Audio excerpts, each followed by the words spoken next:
अपने चरणों में दे दो ठोर, बसा लो निज चरणन में, बसा लो वृंदावन में, बसा लो निज चरणन में, बसा लो वृंदावन में, बसा लो निज चरणन में, बसा लो वृंदावन में। अपने चरणों में दे दो घर, अपने चरणों में दे दो घर, बसा लो निज चरणन में, बसा लो वृंदावन में, बसा लो निज चरणन में, बसा लो वृंदावन में।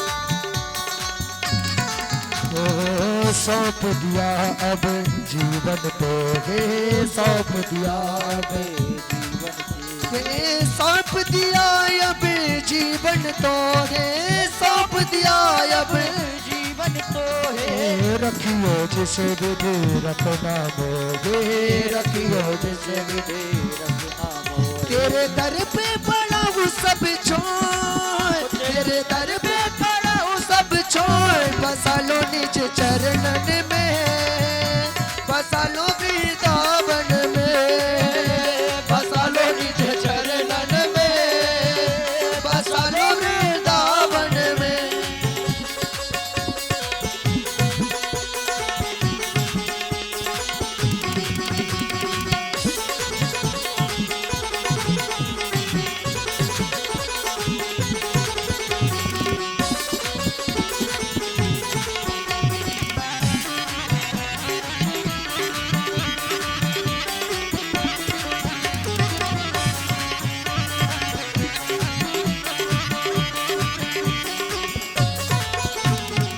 चाकर बन कर सेवा करूँगा, चाकर बन कर सेवा करूँगा, चाकर बन कर सेवा करूँगा, चाकर बन कर सेवा करूँगा।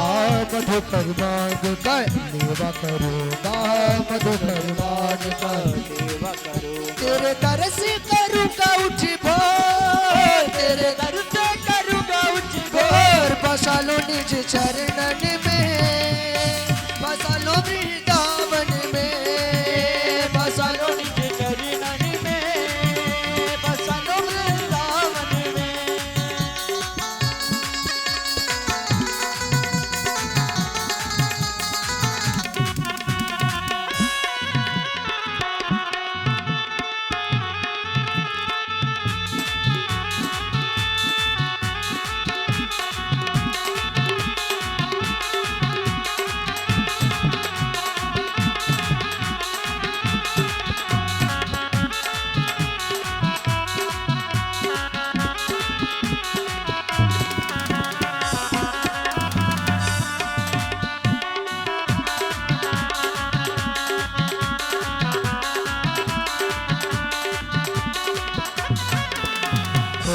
अपने चरणों में दे दो ठार, अपने चरणों में दे दो ठार, बसा लो निज चरणन में, बसा लो वृंदावन में, बसा लो निज चरणन में, बसा लो वृंदावन में, बसा लो निज चरणन में, बसा लो वृंदावन में, बसा लो निज चरणन में।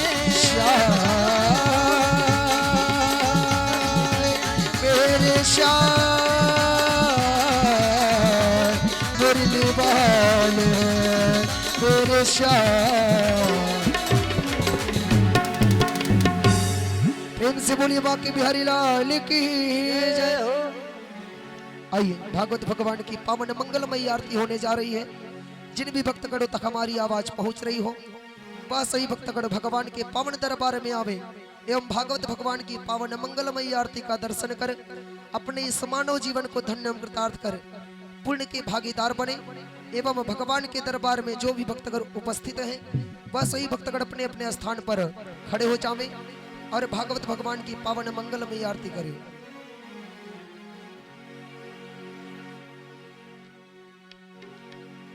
हरि ओम अग्ने प्रज्वाल्य नमः कर्म साक्षिण्य नमः ओम इदग्गुं हवेः प्रजडडम्बे अस्तोदसवे रग्गुं सर्वगणगुस्वस्थाये आत्मसणि प्रजासणि पशुसणि लोकसण्ड भयसणि अग्ने प्रजां बाहुलां मे करोत्पण्डं पयोरेतो अशमाशुधत्त।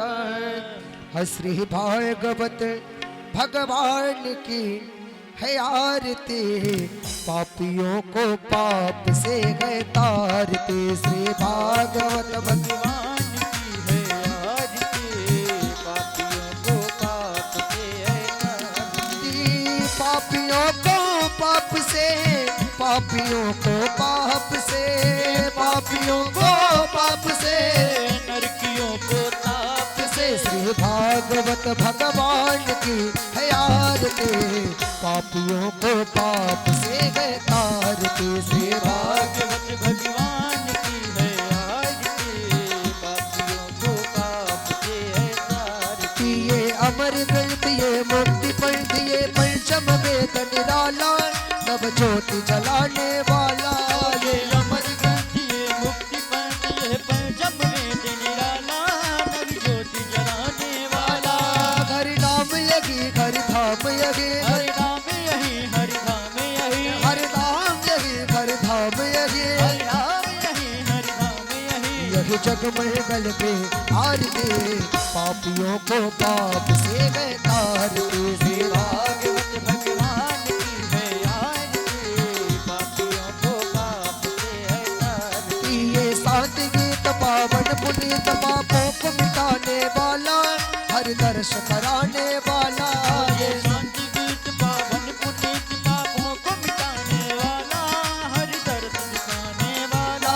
यह सुख करणी यह दुख हरणी, यह दुख करणी यह दुख हरणी, यह दुख हरणी यह सुख करणी, यह दुख हरणी यह दुख करणी। श्री मधुसूदन के आरती, पापियों को पाप से गए तारते। श्री भागवत भगवान की है आरती, पापियों को पाप से है तारती। ये मधुर बोल सतपंथ खोल सन मार्ग दिखाने वाला, बिगड़ी को बनाने वाला। ये मधुर बोल जगपथ खोल शन मार्ग बताने वाला, बिगड़ी को बनाने वाला। श्री राम यही घनश्याम यही, श्री राम यही घनश्याम यही, राजा राम यही सीता राम यही, राजा राम यही सीता राम यही। यही प्रभु महिमा के आरती, पापियों को पाप से गए तारते। श्री भागवत भगवान की है आरती, पापियों को पाप से है तारती। पापियों को पाप से, पापियों को पाप से, पापियों को पाप से, नरकियों को ताप से। श्री भागवत भगवान की है आरती, पापियों को पाप से है तारते। श्री भागवत भगवान की है आरती, पापियों को पाप से है तारती। अच्युतं केशवं राम नारायणं कृष्ण दामोदरं वासुदेवं भजे, श्रीधरं माधवं गोपिका वल्लभं जानकी नायकं रामचन्द्रं भजे। हरे राम राम राम हरे हरे, हरे कृष्ण राधा कृष्ण हरे हरे, हरे राम राम राम राजा राम राम राम, हरे राम राम राम राजा राम राम राम, सीता राम राम राम हरे हरे, सीता राम राम राम हरे हरे। श्री भागवत भगवान की है आरती, पापियों को पाप से है तारते। श्री भागवत भगवान की है आरती, पापियों को पाप से है तारते। प्रेम से बोली भागवत महापुराण की जय। ओम जानि गानि च पापानि जन्मान्तर्गतानि चातानि सर्वाणि यस्यन्तो प्रदक्षिणां पदे पदे। जलेन शीतलीकरणं पुष्पै देवताभिर्नमाश्वा आत्माभिवन्द आत्रोग्यार्थे आत्माभिवन्दनमः।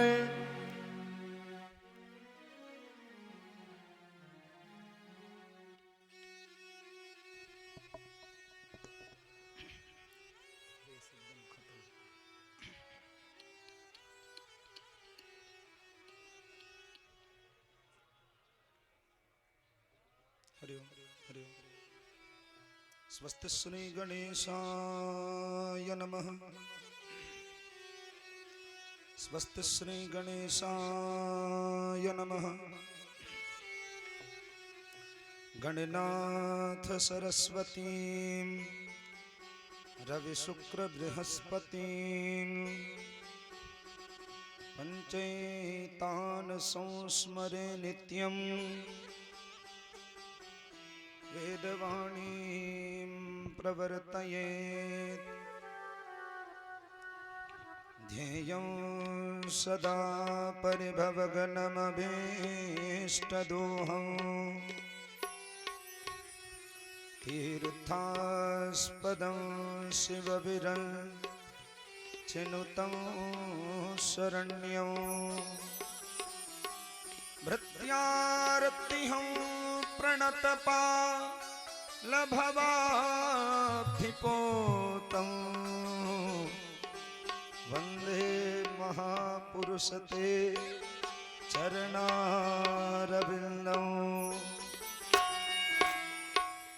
अस्ति स्वस्तरुणी कराग्रविगलत् कल्पप्रसूनाप्लुतं वस्तु प्रस्तुतवेणुनादलहरे निर्वाण निर्व्याकुलं स्रस्तनिबद्धनि विविलसत् गोपी सहस्रावृतम् अस्तन्यस्तनतापवर्गमखिलो दारं किशोराकृतिः कृष्णत्वदीयपदपङ्कजपञ्जराते अद्यैव मे विशतु मानसराजहंस प्राणप्रयाण समये कफवातपित्तै कंठावरोधन विधौ स्मरणं कुतस्ते वंशी विभूषित करान् नवनीर्दाभात् पीताम्बरादरुणबिम्बफलाधरोष्ठात् पूर्णेन्दुसुन्दरमुखा दरविन्दनेत्रात् कृष्णात् परं किमपि तत्त्वमहं न जाने। सर्वश्रुति शिरोरत्न समुद्भासितमूर्तये वेदान्ताम्बुजसूर्याय तस्मै श्री गुरवे नमः। अंजनानंदनं वीरं जानकी शोकनाशनं कपीशमक्षहन्तारं वन्दे लंका भयंकरं। जय जय श्री राधारमण जय जय नवल किशोर जय गोपी चितचोर प्रभु जय जय माखन चोर जय गोपी चितचोर प्रभु जय जय माखन चोर। बोल वृंदावन बिहारी लाल की जय हो। सद्गुरुदेव भगवान की जय हो। श्रीमद् भागवत महापुराण की जय हो। तीर्थराज प्रयाग की जय हो। अनंत बलवंत श्री हनुमंत लाल की जय हो। भूत भवन भोलेनाथ की जय हो। जय जय श्री राधेश। थोड़ा बेस डाल दीजिए, अगर सीटी मारे बेस डाल दीजिए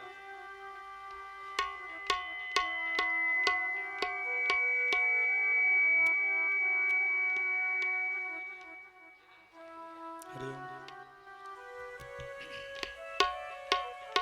परम मंगलमय वेला परात्पर अखिलेश्वर अखिल कोटि ब्रह्मांड नायक जगत नियंता जगदाधार अकारण करुणा वरुणालय भक्तवांछा कल्पतरु प्राणुत्युत अभिनंदित पीतांबरधारी श्री बालकृष्ण लाल की वांगमयी प्रतिमूर्ति श्रीमद् भागवत महापुराण। आनंद कंद भगवान के चरणों में नमन वंदन करते हुए जिस परम क्षेत्र में बैठ करके हम सब इस कथा का रसपान कर रहे हैं, ये कोई साधारण भूमि नहीं है। यहाँ पर तो अनादिकाल से यज्ञ होता चला आ रहा है। तीर्थराज प्रयाग में सर्वप्रथम ब्रह्मा जी ने यज्ञ संपादित किया था। ये वो परम पुनीत पवित्रमयी भूमि है।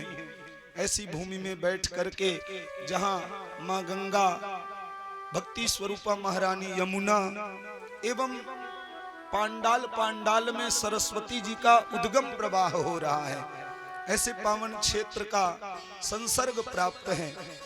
तीर्थराज प्रयाग के चरणों में नमन वंदन करते हुए प्रयाग के अधिष्ठात्री देवता अनंत बलवंत श्री हनुमंत लाल जी महाराज के चरणों में वंदन करते हुए जो ज्ञानी नाम अग्रगण्यम, जो ज्ञानियों में अग्रगण्य है, भक्त शिरोमणि हैं, ऐसे हनुमान जी महाराज के चरणों में वंदन करते हुए मंडपस्थ विराजित 33 कोटि देवी देवतागण, मंचासीन सदगुरुदेव भगवान, संगीताचार्य बंधुजन, हमारे अग्रज अनुज भैया लोग, विद्वत वरेण्य पंडित जी लोग, सन्मुख विराजमान कथा के रसिक प्रबुद्ध विद्वत वरेण्य श्रोता बाऊजी लोग, माता सती, सीता, अनुसुईया आदि के पद चिन्हों को आप्लावित करने वाली प्यारी मातृशक्तियां एवं भविष्य के भावी कर्णाधार भाई बंधुजन,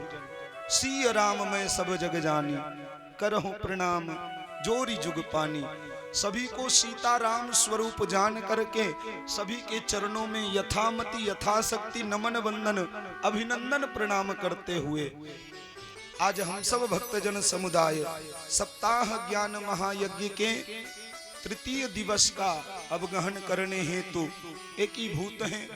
परमात्मा की परम अमृतमयी कथा मानस में तुलसी बाबा कहते हैं भगवान की कथा है कैसी, कह सकल सुमंगलदायक रघुनायक गुणगान और सादर सुनहित तरहि भव सिंधु बिना जल जान।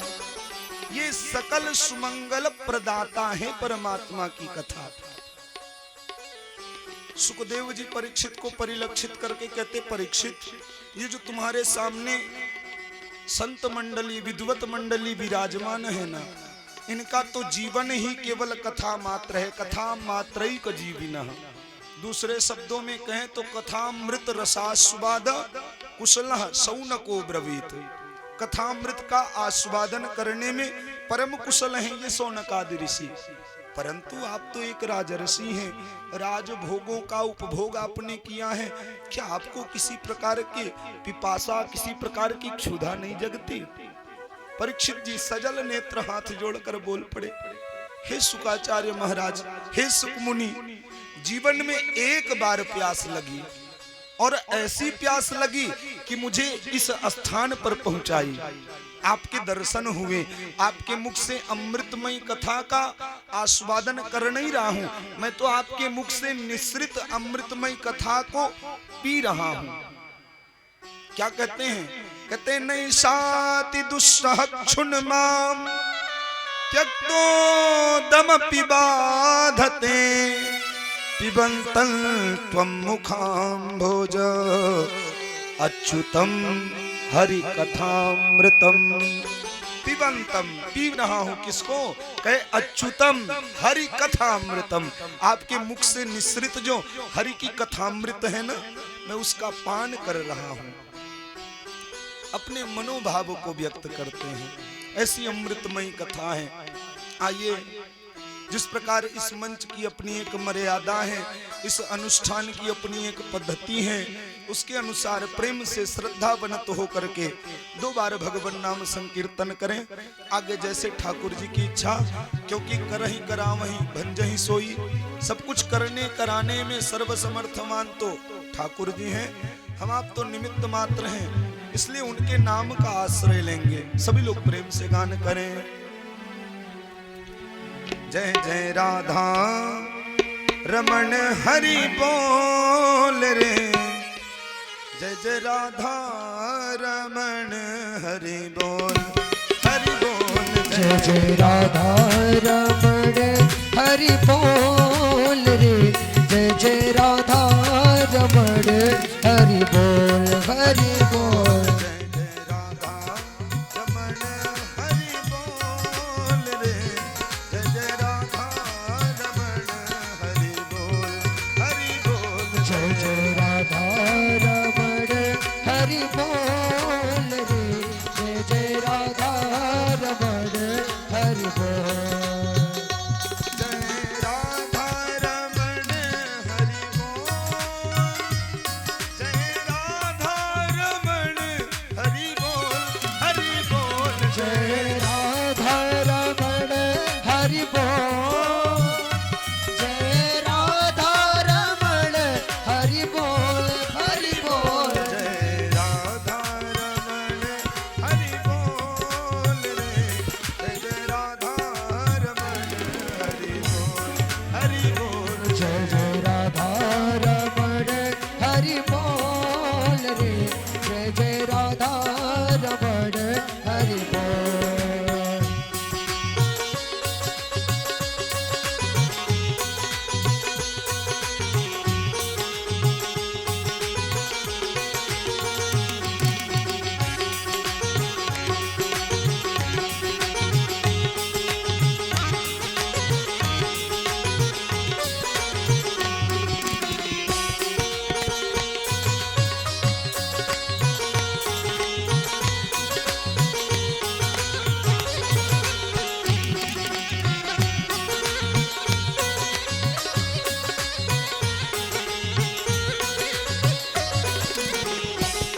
अब नागर किशोर नवल रसिया, तब नागर किशोर नवल रसिया, अब नागर किशोर नवल रसिया, तब नागर किशोर नवल रसिया।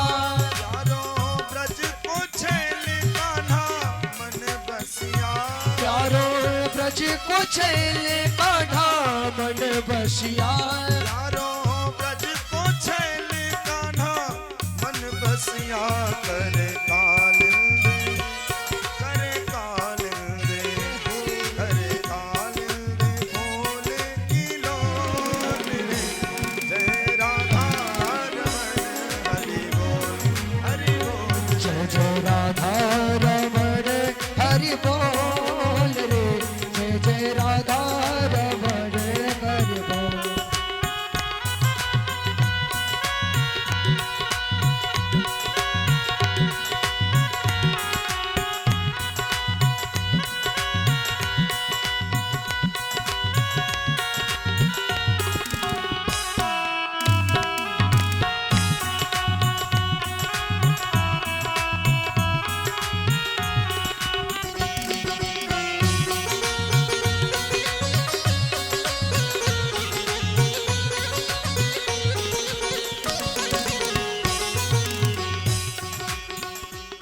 अखियन काजर मृग छोना सो, अखियन काजर मृग छोना सो, अखियन काजर मृग छोना सो, अखियन काजर मृग छोना सो।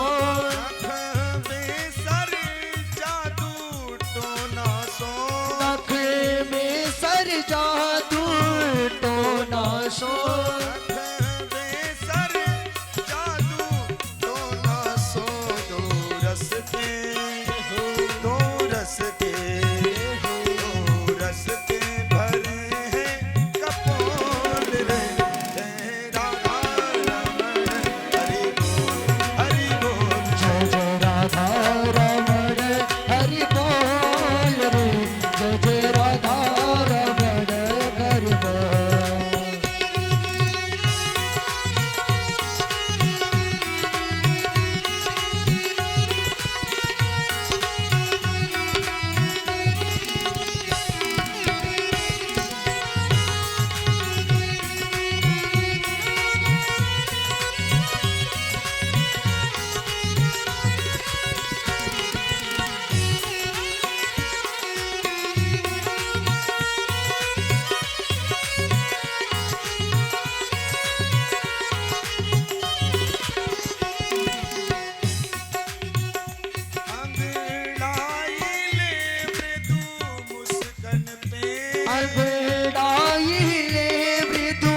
मुस्कन पे अंगड़ाई ले मृदु मुस्कन पे अंगड़ाई ले मृदु मुस्कन पे अजरीली तिरछी चितवन पे गजरीली तिरछी चितवन पे अजरीली तिरछी चितवन पे सुखदास सुखदास सुखदास भी काहे बिन मोल रे जय राधा रमण हरि बोल हरि बोल जय जय राधा रमण हरि बोल रे जय जय राधा रमण हरि बोल जय राधा रमण हरि बोल जय राधा रमण हरि बोल हरि बोल जय राधा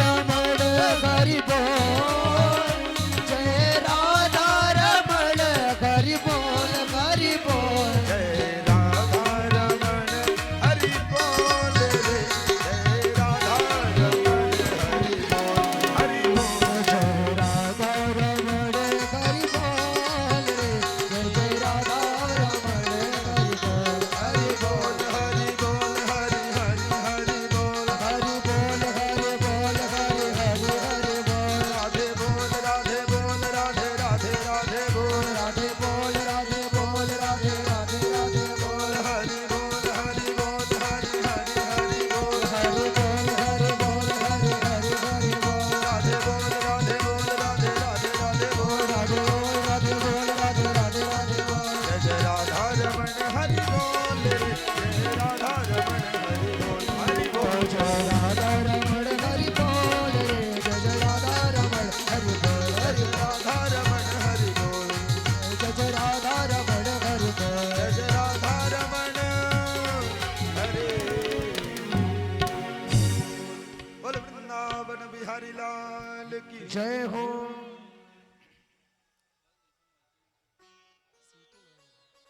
थोड़ा सेट करिए सीटी न मारे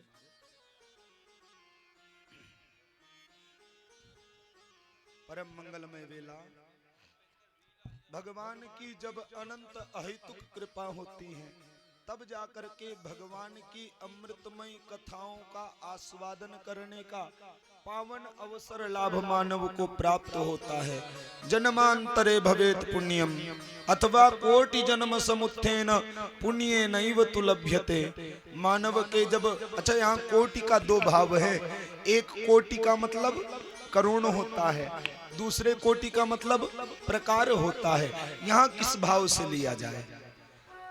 यहाँ तो कोटि का भाव प्रकार से ही लिया जा सकता है, क्योंकि योनियां तो 84 लाख बनी है ना जी, करोड़ में तो है नहीं। इसलिए कोटि जन्म समुत्थेन, जब मानव के प्रकार प्रकार के जन्मों का पुण्य पूंजीभूत होकर के उदित होता है, पुण्य फलीभूत होता है, तब जाकर के ऐसी अमृतमयी कथाओं के आस्वादन करने का पावन अवसर लाभ प्राप्त होता है। सत्संग कृपा की तो बहुत महिमा बताई गई, चाहे मानस में हो चाहे श्रीमद् भागवत में हो। श्रीमद् भागवत में तो कहते हैं तुलया मलवे नापी न स्वर्गं न पुनर्भवं भगवत संगी संगस्य मर्त्यानां किमुताशिषः। तुलयाम तोलने पर लवे नापी न स्वर्गम न पुनर्भवम, सब भाव एकदम समझ में आ रहा है। अगर श्लोक ध्यान से सुना जाए, श्लोक का पाठ निरंतर किया जाए तो भावार्थ अपने आप प्रकट होने लगता है। उसका प्रत्यक्ष प्रमाण मैं स्वयं हूँ। मैं कहीं वृंदावन और अयोध्या और मथुरा माया इन सभी जगहों पर पढ़ने नहीं गया हूँ, केवल ठाकुर जी की कृपा। मैंने वेद का अध्ययन किया है, मैं वेद का छात्र हूँ, व्याकरण का अध्ययन वेद के साथ किया है, लेकिन ये भागवत भगवान की कृपा है। इसलिए यदि भागवत जी का श्रवण चित्त लगा करके समझा जाए तो भाव तो अपने आप प्रकट होने लगता है। तुलयाम लवे नापी, तोलने पर तनिक भी वो बराबरी नहीं कर सका। न स्वर्गम न पुनर्भवम, न स्वर्ग की संपदा और न अपुनर्भवम। अपुनर्भव क्या है? कहे यद गत्वा न निवर्तन्ते तद्धाम परमम मम। गोविंद अर्जुन से कहते हैं, अर्जुन जहां पर जाने के बाद संसार के आवागमन से मुक्ति हो जाए वही मेरा परम धाम है, वही अपुनर्भव है, वही मोक्ष है। इन सभी संसाधनों को एक पलरे में रखा गया, दूसरे पलरे में सत्संग की महिमा रखी गई। लेकिन धन्य है, सत्संग की महिमा को तो कोई संसाधन प्राप्त कर ही न सका। ऐसी सत्संग की गंगा बह रही है। ये भी भागवती गंगा ही मानो। इसमें भी गोता लगाने वाले को रस जरूर प्राप्त होता है, देह गेह की विस्मृति जरूर होती है। आइए कथा की ओर चलें। कल के सत्र में हम लोगों ने श्रवण किया कि उन गोष्ठी के मध्य परम वितराग श्री शुकाचार्य मुनि का आगमन हुआ। परीक्षित जी ने खड़े होकर के स्वागत किया। परीक्षित जी ने अपने मन के प्रश्न को रखा, गुरुदेव शीघ्र मरने वाले को अपनी मृत्यु को संवारने का उत्तम श्रेष्ठतम मार्ग कौन सा है? वैसे विचार किया जाए तो मृत्यु तो सबको प्राप्त करना है, वही ध्रुव है। मृत्यु वही प्राणी नाम ध्रुव। प्राणी मात्र के लिए सत्य यदि कुछ है तो वो है मृत्यु, इसके अलावा दूसरा कुछ भी सत्य नहीं है। इसलिए महाराज शीघ्र मरने वाले की मुक्ति का कोई मार्ग बताएं। सुन करके सुखदेव मुनि प्रसन्न हो गए, प्रमुदित हो गए। इतने प्रसन्न हुए कि मंगलाचरण इत्यादि करना भूल गए और तुरंत उत्तर देना प्रारंभ कर दिया। जैसे हम लोग कथा आरंभ करते हैं तो मशीन गर्म करने के लिए 5 मिनट तक कुछ श्लोक बोल करके मन को केंद्रित करते हैं। जब अंतरात्मा गर्म होती, ठाकुर जी की ओर नमत होती, तब तो कथा आरंभ होती है। लेकिन यहाँ सुखदेव मुनि ने कुछ भी नहीं किया। सुखदेव मुनि को प्रश्न इतना उत्तम लगा कि वो उत्तर देना प्रारंभ कर देते हैं। कहते हैं, परीक्षित वरीयाने सते प्रश्न कृतो लोकहितं नृपा आत्मवित् सम्मतः पुंसां श्रोतव्यादिषु यः परः। हे परीक्षित जी, आपने बड़ा ही उत्तम प्रश्न किया है। वरीयाने सुते प्रश्न, और ये प्रश्न किसी व्यक्तिगत कल्याण के लिए नहीं है। कृतो लोकहितं नृप, ये तो लौकिक जगत कल्याण के हेतु में किया हुआ प्रश्न है। इसलिए मैं इस प्रश्न का उत्तर आपको जरूर दूंगा। लेकिन राजन, तस्मात् भारत सर्वात्मा भगवान ईश्वरो हरिः श्रोतव्यः कीर्तितव्यस्य स्मर्तव्यश्चेक्षता भयम्। यहाँ तस्मात् भारत सर्वात्मा, यहाँ भारत का उपयोग किसके लिए किया गया है? भारतवर्ष के लिए किया गया है? नहीं, भारतवर्ष के लिए नहीं किया गया है। परीक्षित जी को परिलक्षित करके सुखदेव जी कहते हैं, भरत वंश के राजन, क्योंकि ये परीक्षित भरत वंश में जन्मे हैं। ये शकुंतला पुत्र जो भरत हैं वो भी परीक्षित के ही वंशज कहे गए हैं। इसलिए यहाँ पर संकेत कर रहे हैं कि हे भरत वंश के राजा, भगवान ईश्वरो हरि, परमात्मा तो सर्वत्र विद्यमान है और कल्याण तो परमात्मा से ही होना है।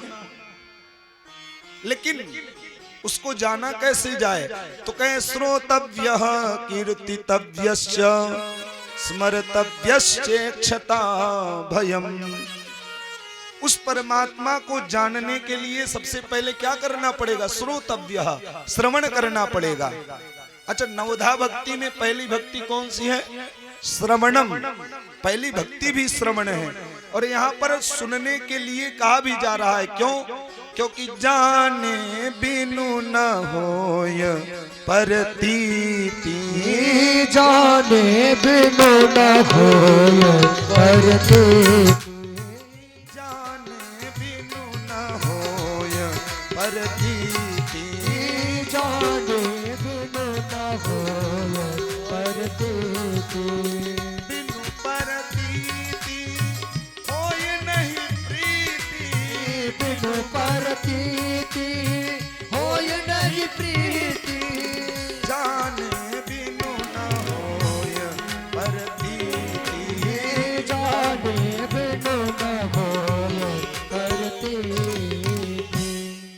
इसलिए जब तक हम परमात्मा को जानेंगे नहीं, जब तक हम परमात्मा की कथाओं का श्रवण करेंगे नहीं, तब तक परमात्मा से निष्ठा लगेगी नहीं, परमात्मा के चरणों में मन लगेगा नहीं। और जब मन लगने लगेगा तो क्या होगा? परमात्मा से जब मन लगेगा तो प्रेम प्रकट होगा। और फिर कहते हैं हरि व्यापक सर्वत्र समाना, और प्रेम ते प्रकट हो ही मैं जाना। परमात्मा को पाना है तो प्रेम ही एक ऐसा मार्ग है। और जब तक सुनोगे नहीं तब तक जानोगे नहीं, जब तक जानोगे नहीं तब तक मन लगेगा नहीं, जब तक मन लगेगा नहीं तब तक प्रीति हो सकती नहीं। इसलिए श्रोतव्यः कीर्तितव्यश्च स्मर्तव्यश्चेक्षता भयम्। इसलिए परमात्मा की कथाओं का श्रवण करो, कीर्तन करो और उसका निरंतर स्मरण करते रहो, जिसके द्वारा मुक्ति सुनिश्चित है। लेकिन राजन हम ऐसा करते नहीं हैं। देखिए सतयुग, त्रेता, द्वापर, कलयुग। सतयुग में साधारण मानव की आयु 1 लाख वर्ष की होती थी। त्रेता आया तो 1 जीरो घट गया, 10,000 वर्ष की हो गई मानव की आयु। द्वापर आया 1 जीरो और कम हो गया, 1000 वर्ष की आयु हो गई। लेकिन कलयुग आते आते मानव की आयु 100 वर्ष की हो गई। ये कलयुग का ही प्रभाव है जो मानव की 100 वर्ष की आयु हो गई। लेकिन उन 100 वर्ष में कोई लाखों में कोई एक व्यक्ति ऐसा मिलता है जो 100 वर्ष जीवे। हमारे गुरु महाराज हैं, बड़े महाराज, 92 वर्ष की अवस्था होगी, 92 वर्ष की अवस्था है महाराज जी के पिताश्री की। आपके गुरुजी जो हैं 92 वर्ष की अवस्था है, लेकिन अभी भी स्वस्थ हैं, मस्त हैं, सानंद हैं। तो ये भगवंत कृपा जिसके ऊपर होती है, जो भगवान के गुणानुवादों में रत रहते हैं, वो कोई श्रेष्ठ ही, बिरला ही कोई 100 वर्ष की आयु जीते हैं। ये कलयुग का ही तो प्रभाव है। अन्यथा आजकल देखिए 10 वर्ष के बालक हैं, उनको हाई पावर का चश्मा लगा हुआ है। ये कलयुग ही है। 16 वर्ष की आयु के बालकों को देखिए, अरे हम दूसरों को क्यों बताएं, हम अपने को ही बताएं, मेरे भी बाल बीच बीच में कहीं कहीं पक गए हैं। ये और क्या है? ये कलयुग का ही प्रभाव है। लेकिन राजन, इस 100 वर्ष की आयु को भी मानव व्यर्थ ही गंवा देता है। श्लोक में समझा रहे हैं, सुखदेव जी परीक्षित से कहते हैं, राजन निद्रया ह्रियते नक्तम व्यवायेन चवावयः दिवाचारथे हया राजन कुटुंब भरणे नवा। एक तो परमात्मा की कृपा की कलयुग में केवल 100 वर्ष की आयु कोई बिरला ही जीवे। उन 100 वर्ष में भी मानव क्या करता है, 12 घंटे कारण सोते सोते अपनी आयु की आधी आयु तो मानव सोने में ही व्यतीत कर देता है। अच्छा, उसमें भी कुछ महानुभाव तो ऐसे हैं कि कहते हैं महाराज जब तक भोजन करने के बाद 2 घंटा सो न ले तब तक आनंद नहीं आता है। ऐसे महानुभावों को भी देखिए, भोजन करने के बाद 2 घंटे विश्राम जरूर चाहिए। तो ये मानव 100 वर्ष में 50 वर्ष तो व्यर्थ सोते सोते व्यतीत कर दिया। फिर उस 50 वर्ष में 15 वर्ष अध्ययन के लिए, आज के समय से एमटेक, बीटेक, पीएचडी, एमएचडी जौन जौन पढ़ाई हो 30 वर्ष तक तो होती है, उसका आधा कर लीजिए। 15 वर्ष मानव अध्ययन में निकाल दिया, कितना हुआ 65, बचा 35 वर्ष। उन 35 वर्ष में मानव विवाह करता है, गृहस्थ बसाता है, बच्चे पैदा करता है, फिर बच्चों की व्यवस्था करता है, बच्चों का विवाह करता है। इस प्रकार अकारण ही संपूर्ण जीवन व्यर्थ मानव व्यतीत कर देता है। एक भी बार भगवान का नाम स्मरण नहीं करता है, लेकिन यदि वो प्रेम से भगवान नाम का संकीर्तन करे, भगवान नाम का आश्रय ले, तो उसकी मुक्ति सुनिश्चित है। परीक्षित ने कहा, महाराज आप तो बड़ी ऊंची बात कर रहे हो कि भगवान का नाम लो, मन भगवान के चरणों में लगाओ। मन की तो बात जाने दो, मन से बिना निराकार परमात्मा को केवल मंत्र से भजना तो बड़ी दूर की बात है। लोग साकार भजन नहीं कर पाते। मंदिर में जाके बैठे हैं, मंदिर में बैठे हुए भगवान का पूजन कर तो रहे हैं, लेकिन चित्त घर में लगा है। ना जाने नौकर ने कोई व्यवस्था की है या नहीं, ना जाने बच्चों ने भोजन किया है या नहीं। आए हैं आधे घंटे के लिए ही भगवान के मंदिर में, लेकिन मन तो कहीं और लगा हुआ है। इसलिए विषय तो यही है महाराज कि मन को एकाग्र किस प्रकार से किया जाए। अच्छा, इस बात का रोना तो अर्जुन भी गीता में रोते हैं कि महाराज मन एकाग्र होता ही नहीं। इसलिए मन को एकाग्र करने का कोई सुंदर श्रेष्ठतम उत्तम मार्ग हो तो बताए, तो उसके विषय में बताने लगे। कहते हैं, जितासनो जितश्वासो जित संगो जितेन्द्रियः स्थूले भगवतो रूपे मनः संधारये धिया। जितासनो, सर्वप्रथम तो मानव को आसन जीतना चाहिए, लेकिन हम क्या करते हैं 3 घंटे की कथा में, वैसे तो प्रायः भगवान की कथा जमीन पर बैठ करके सुननी चाहिए, ये नियम है, ऐसा जरूर करना चाहिए। कुर्सी में वही बैठे जिनके पांव में किसी प्रकार की तकलीफ है, लेकिन आजकल तो सब कुर्सीदार बनना चाहते हैं। नेता लोग कुर्सी के लिए नेता लोग लड़ते हैं, और जमीन पर कौन बैठता है? जमींदार। हम चौकी में बैठे, हम कौन है? हाँ, चौकीदार। हम आप सबकी चौकीदारी कर रहे हैं। हाँ, कोई इधर उधर भटके नहीं। तो हम 3 घंटे की कथा में 5 बार तो आसन बदलते हैं, लेकिन जब तक हम आसन को जीत नहीं लेते तब तक मन तो बड़ी ऊंची बात है। इसलिए सर्वप्रथम प्रातः जब हो तो 4:30 बजे से पहले तो सैया छोड़ देनी चाहिए।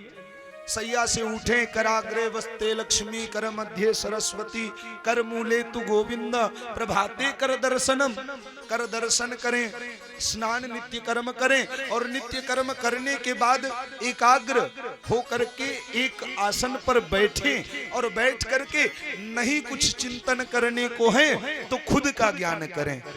इस संसार में जिसको खुद का ज्ञान हो गया उसको दूसरे को जानने की जरूरत नहीं है। हम तो अपने को जानते ही नहीं, दुनिया को जानने चले हैं।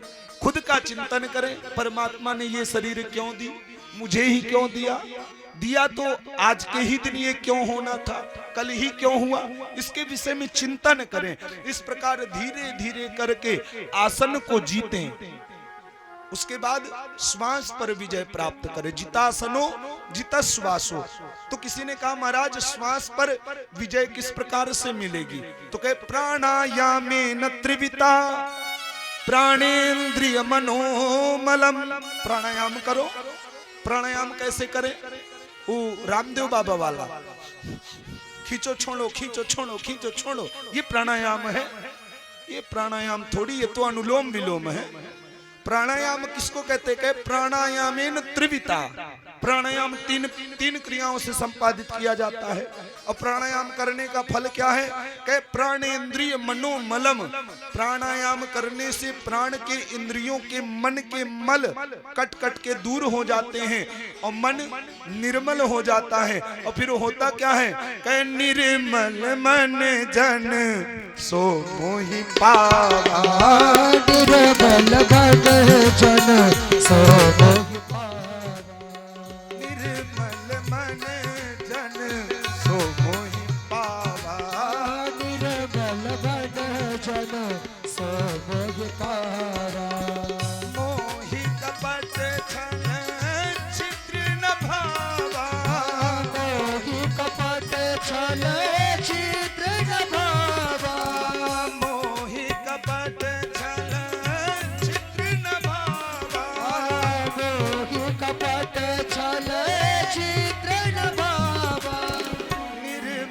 मन जन को मोहि पावा। निर्बल मन जन सो मोहि पावा।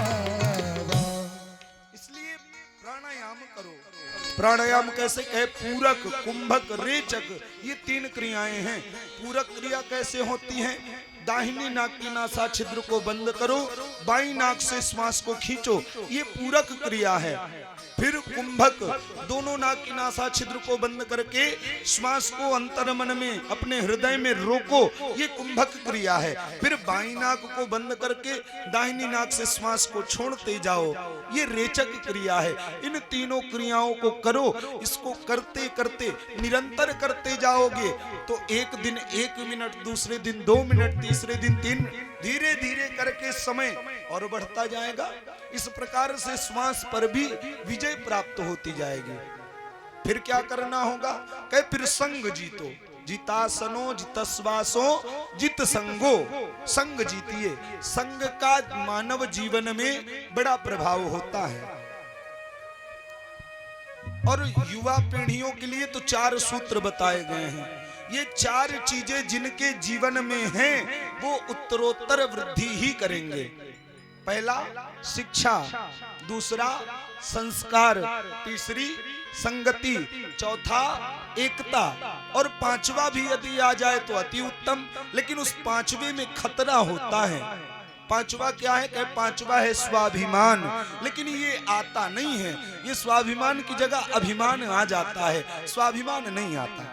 लेकिन इन 4 चीजों को करोगे तो 5वीं अपने आप जग जाएगी। शिक्षा, शिक्षा उस शेरनी का दूध है जो पिएगा वो दहाड़ेगा, जो नहीं पिएगा वो कक्षा में पीछे बैठा रह जाएगा। शिक्षा के बाद संस्कार। हम बहुत MA, MTech, BTech, PhD, MHD जौन जौन पढ़ाई हो किए हो, लेकिन संस्कार नहीं है, सम्मान करना नहीं आया तो सब पूरा पढ़ा पढ़ाया सब व्यर्थ हो गया। इसलिए शिक्षा के साथ संस्कार का होना नितांत आवश्यक है। शिक्षा हो गई, संस्कार हो गई, उसके बाद संगति। संगति का मानव जीवन में बड़ा महत्व है। संगत से गुण होते हैं, संगत से गुण जाहि। इसलिए संगत का बड़ा महत्व है। अब एक सेठानी जी थी, उनको अंगूर खाने का विचार आया। सेठ जी से प्रातः कह दिया, सुनो जा रहे हो मार्केट, शाम को आते समय अंगूर जरूर लेकर के आना। सेठ जी पहुंच गए बाजार। दुकानदार से पूछा, भैया अंगूर क्या भाव हैं? कहा साहब अंगूर 2 प्रकार के हैं। कहा कौन कौन से? कहा वो जो टुकड़े में पड़े हुए हैं वो मात्र 80 रुपए किलो हैं, लेकिन वो जो गुच्छे वाले अंगूर हैं उनका दाम 120 रुपए किलो है। लेकिन यदि ध्यान दिया जाए तो जो टुकड़े वाले अंगूर हैं उनमें मिठास ज्यादा मिलेगी, क्योंकि वो पीले पड़ गए हैं, उनका स्वाद भी बड़ा सुंदर है। और जो गुच्छे वाला है वो हरा हरा होता है और बड़ा खट्टा लगता है, स्वाद भी नहीं मिलेगा। लेकिन फिर भी उस अंगूर का भाव 120 रुपए किलो, और वो टूटे फूटे में 80 रुपए किलो। क्यों? क्योंकि वो संगत से हैं। संगत से होने के कारण उनमें इतना प्रभाव है, इतना उनका दाम है, इतना उनका भाव है। और जो बिलग हैं उनका कोई भाव नहीं, कोई कीमत नहीं है। शिक्षा हो गई, संस्कार हो गया, संगति हो गई, उसके बाद एकता। एकता आप लोग डिस्कवरी चैनल देखते होंगे घर में, 5 सियार मिल करके एक शेर को तोड़ करके फेंक देते हैं। ये एकता का प्रभाव है। इसलिए अपने जीवन में एकता करें, समत्व का भाव रखें परिवार में, और एकता बना करके रखें। तीसरा, कोई घर परिवार में घुस ना सके, जीवन में प्रयास ऐसा करें। और एकता के बाद ये 4 चीजें करेंगे तो स्वाभिमान अपने आप जग जाएगा। अच्छा, स्वाभिमान और अभिमान दोनों में अंतर है। अभिमान तो अहंकार है, लेकिन स्वाभिमान, हम बाजार में निकले, लोग हमारे नाम से हमारे पिता को जाने, हम कथा करने निकले, लोग हमारे नाम से हमारे गुरु को जाने, ये हमारे लिए श्रेष्ठता है, यही श्रेयस्कर है हमारे लिए। अन्यथा गुरु जी से तो हम जुड़े ही हैं, गुरु जी के नाम से तो लोग हमें जानेंगे ही। पिता ने हमको जन्म दिया है, पिता का गोत्र, पिता का वर्ण तो हमें प्राप्त ही है जन्म से ही, वो तो जानेंगे ही। लेकिन यदि हमारे नाम से हमारे पिता को, हमारी माता को, हमारे गुरु को लोग जाने, ये श्रेयस्कर है। इसलिए संग जीतो। जिता सनो जित श्वासो जित संगो जितेंद्रिय। इंद्रियों पर विजय प्राप्त करो, और इंद्रियों पर विजय प्राप्त करने के बाद स्थूले भगवतो रूपे मनः संधारये धिया। पहले भगवान की मूर्ति के सन्मुख बैठ करके परमात्मा के चित्त का ध्यान करो, परमात्मा के चित्रण में चित्त को लगाओ, और जब धीरे धीरे करके मन एकाग्र होने लगे, भगवान के चरणों में मन लगने लगे, तो उसी परमात्मा को धीरे से अपने हृदय में उतार लो, और हृदय में उतार करके उस परमात्मा का धीरे धीरे करके भजन करो, और भजन करने से ही मुक्ति है। कलौ के सब कीर्तनाथ। कलयुग से तरन तारण यदि कराना है तो केशव का भजन करना पड़ेगा। भजन के बिना भव निधि से कोई तर नहीं सकता है, इसलिए भजन का आश्रय लो। इस प्रकार से परीक्षित को समझाते हैं। परीक्षित ने कहा महाराज बड़ी अच्छी बात है, लेकिन एक बात बताएं, ये जो ब्रह्म है उसने सृष्टि किस प्रकार से की, उसको सृष्टि करने की आवश्यकता क्या पड़ी, किस कारण से उसने सृष्टि की, और सृष्टि किस किस प्रकार से हुई, उसके विषय में बताएं। आपने बताया कि भागवत, अच्छा भागवत क्या है। कल एक बाबूजी आए थे, मतलब यहाँ कैंप के अंदर नहीं, कैंप के बाहर हम ऐसे भ्रमण करने निकले थे शाम को, तो शायद अड़ोसे पड़ोस के बाबूजी हैं, उन्होंने कहा महाराज भागवत का नाम श्रीमद् भागवत कैसे पड़ा, श्रीमद् भागवत क्यों कहा जाता है भागवत को।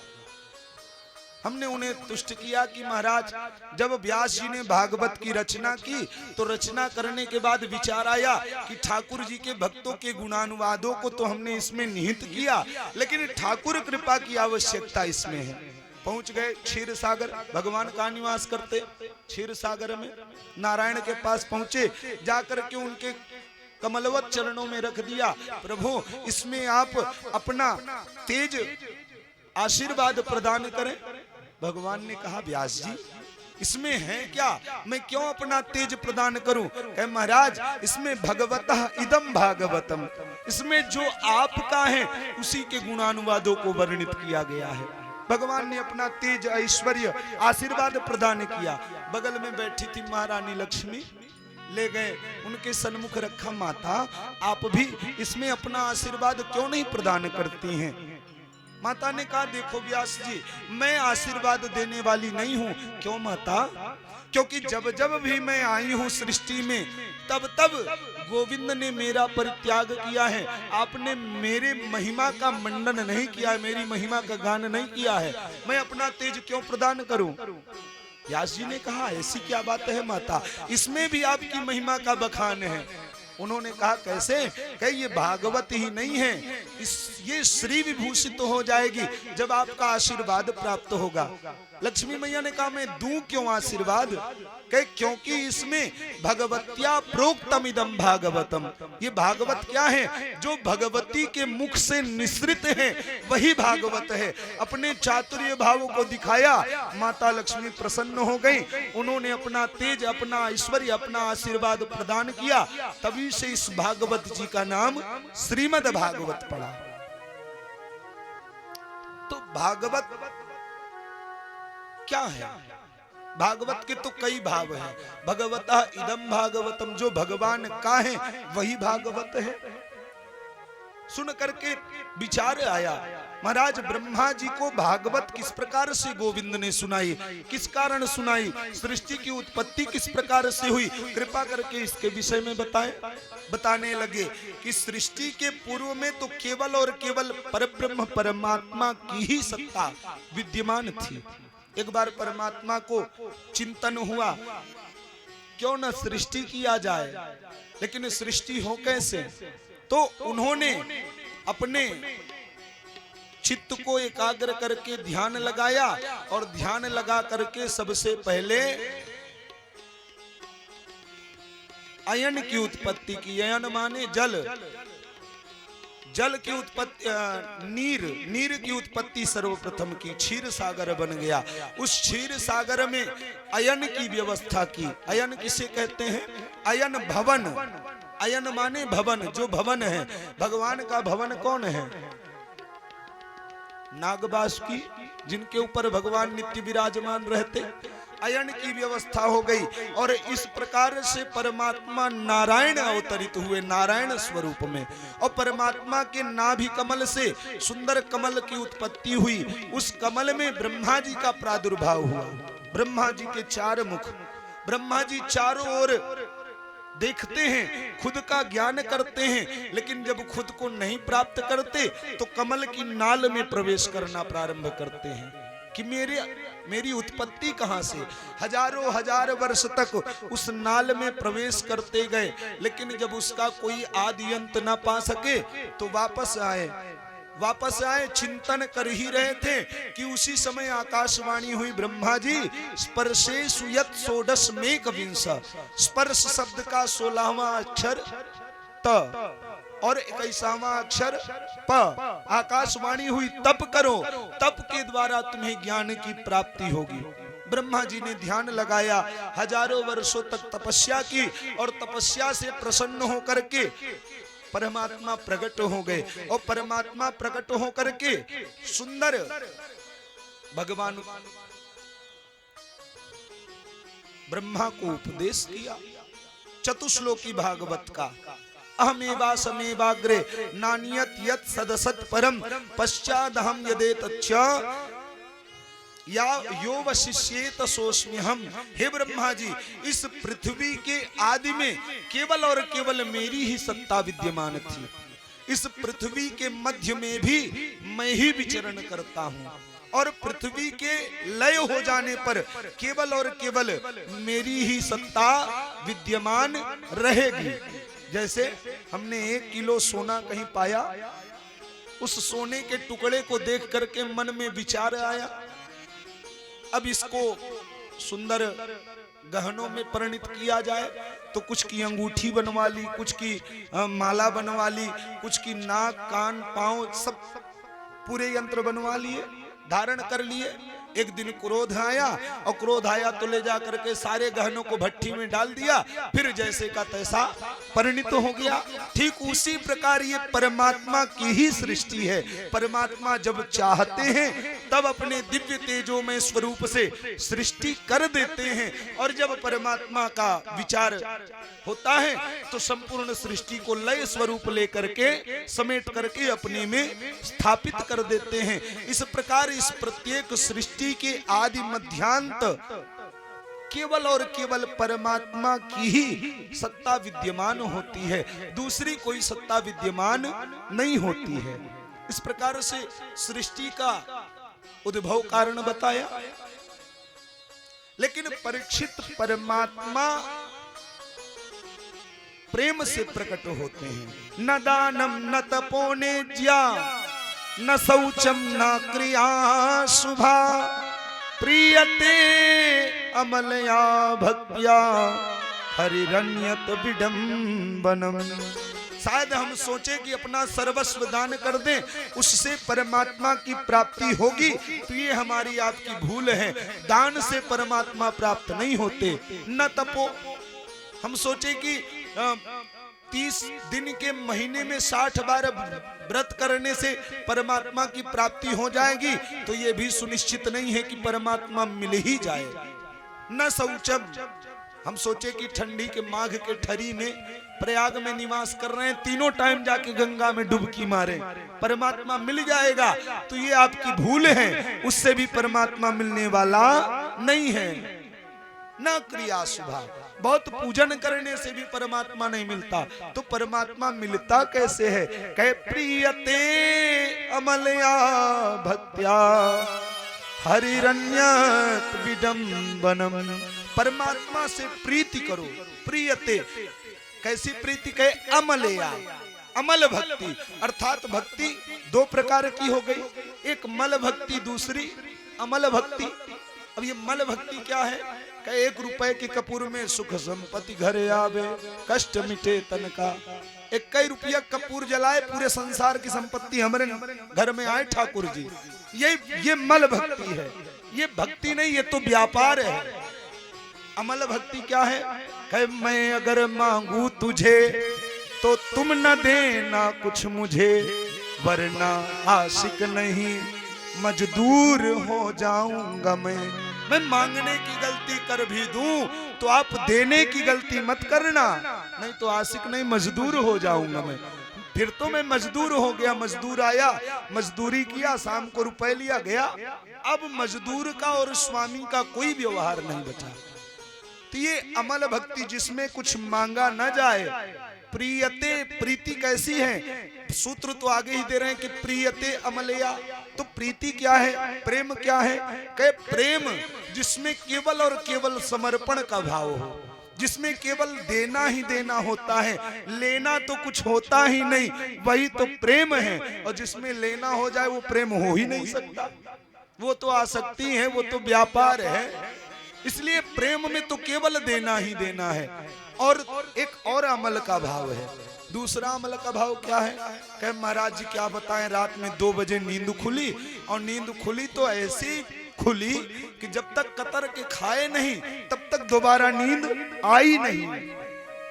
ऐसी भक्ति जिसमें परमात्मा का भजन किए बगैर चैन ना आए। एक चेला अपने गुरुजी के पास गया, कहा गुरुदेव हमने सुना है आप बहुत कथा में बताते हो भगवान के दर्शन होते हैं, क्या आप हमको दर्शन कराओगे? गुरुजी ने कहा बिल्कुल कराऊंगा, मेरा तो काम ही वही है।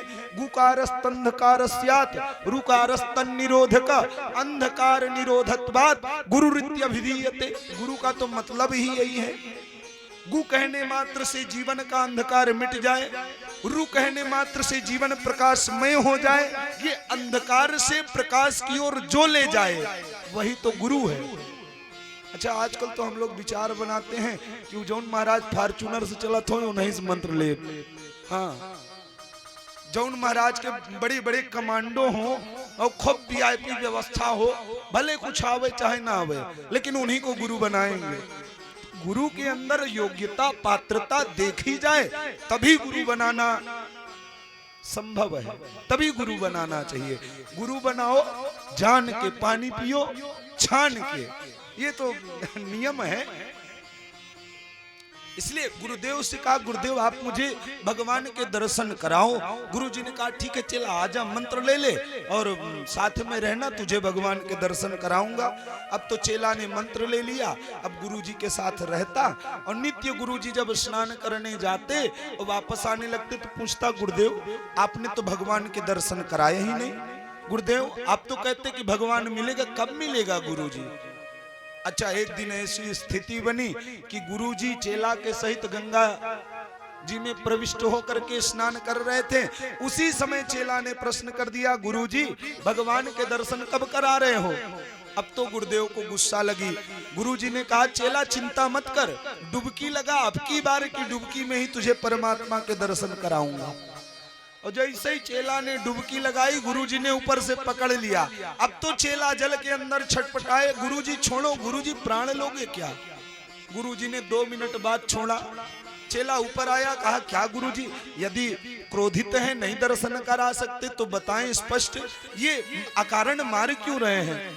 गुरुदेव ने कहा बेटा मेरे इस क्रिया का ये भाव नहीं था, मैंने ये क्रिया तो इसलिए दर्शाई कि जिस प्रकार अपने प्राण की रक्षा करने के लिए मन में छटपटाहट जगी, जिस दिन परमात्मा के दर्शन हेतु इस प्रकार का चिंतन, इस प्रकार की छटपटाहट जगेगी, उसी दिन परमात्मा जरूर दर्शन देगा।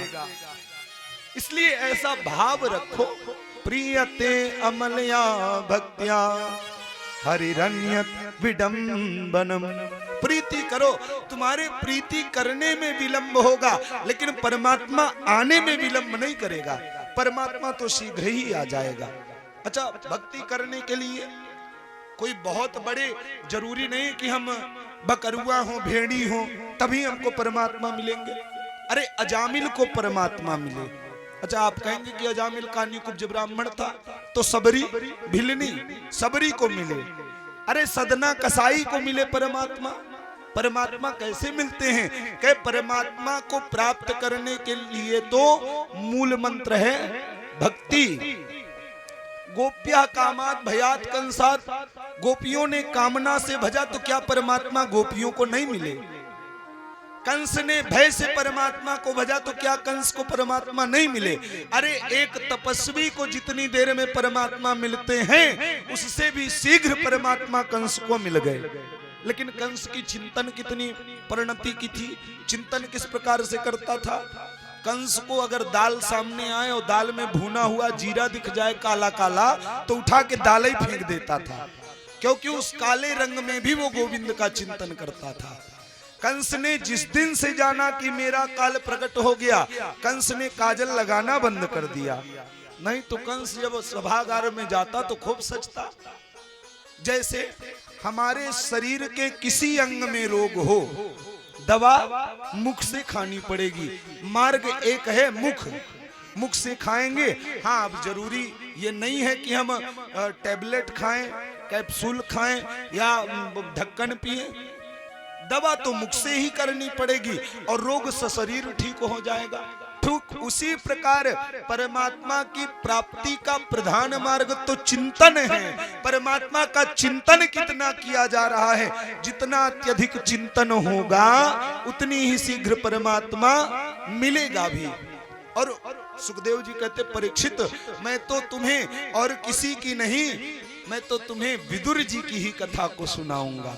विदुर जी जो परम विवेकी हैं, विदुर जी की कथा को सुनाऊंगा। और वर्णन करते हैं, कहते हैं यदा तु राजा स्वसुतान साधून पुष्णन्न धर्मेण विनष्ट दृष्टि भ्रातुर्यविष्ठस्य सुतान विबन्धून् प्रवेश्य लाक्षा भवने ददाह। कहते यदा तु राजा स्वसुतान साधुन।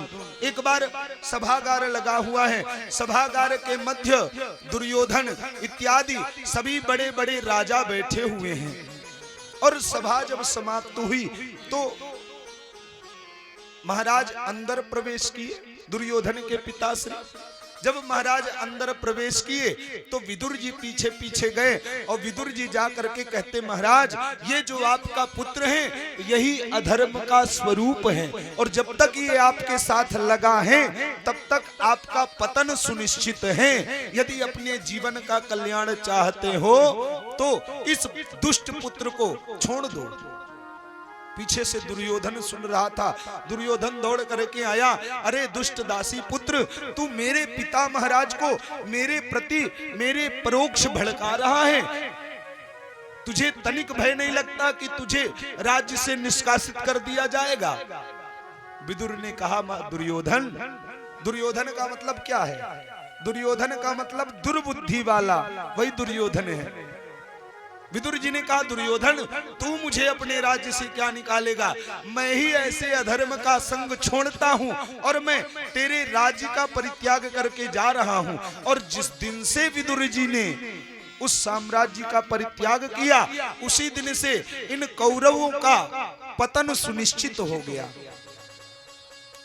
गोविंद आए हैं, लाक्षा भवन का निर्माण हुआ है, पांडवों की ओर से शांति दूत बन करके गोविंद आ रहे हैं। सारी सभा में ये बात है कि गोविंद आ रहे हैं, इसलिए सभी के मन में उत्सुकता है। विदुर जी ने जब सुना कि गोविंद आ रहे हैं तो दौड़े दौड़े गए विदुरानी के पास और विदुरानी से कहते, देवी जानती हो आज हमारे गोविंद पधार रहे हैं। विदुरानी ने कहा, स्वामी इसमें कौन सी बड़ी बात है? अरे गोविंद आ तो रहे हैं, लेकिन आजकल हम राज्य में तो निवास करते नहीं, राजभवन में तो रहते नहीं, फिर गोविंद से हम किस प्रकार से मिलेंगे? विदुर काका ने समझाया, रेतु बावरी हो गई है।